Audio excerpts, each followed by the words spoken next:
Big boss సీజన్లో 7 కార్యక్రమంలో కంటెస్టెంట్గా అడుగుపెట్టినటువంటి వాళ్ళలో రతిక ఒకరు. ఈమె ఈ కార్యక్రమం పైన ప్రారంభమైనప్పటి నుంచే ఎంట్రీ ఇచ్చారు. అయితే ఈమె మొదటి 2 వారాలు ఎంతో అద్భుతమైన తన ఆట తీరును కనపరచడంతో పాటు తప్పకుండా టాప్ 5లో ఉంటుందని అందరూ భావించారు.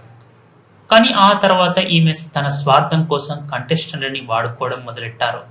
అయితే ఈమె వ్యవహార శైలి నచ్చినటువంటి అభిమానులు తనని హౌస్ నుంచి బయటకు పంపించాలని నిర్ణయం తీసుకొని 4వ వారం హౌస్ నుంచి బయటకు పంపించేశారు. ఇలా మొదటి 4 వారాలకి హౌస్ నుంచి రతిక ఎలిమినేట్ అయినప్పటి నుంచి వైల్డ్ కార్డ్ ఎంట్రీ ద్వారా 6వ వారం తిరిగి బిగ్ బాస్ హౌస్ లో అడుగుపెట్టారు.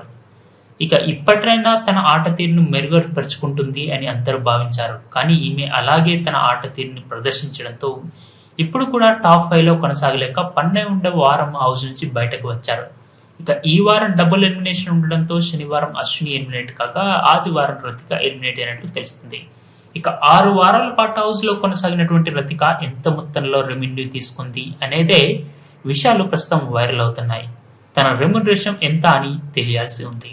ఈమె తిరిగి బిగ్ బాస్ లోకి వచ్చే సమయానికి పలు సినిమా అవకాశాలు వస్తున్నటువంటి నేపథ్యంలో ఈమె వారానికి 2 లక్షల రూపాయల చొప్పున తన రెమ్యూనరేషన్ డిమాండ్ చేశారట.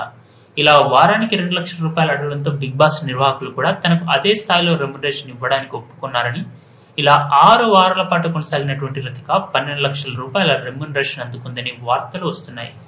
ఇక ఈమెకి ఇప్పుడిప్పుడే సినిమా అవకాశాలు వస్తున్నాయని చెప్పుకోవచ్చు.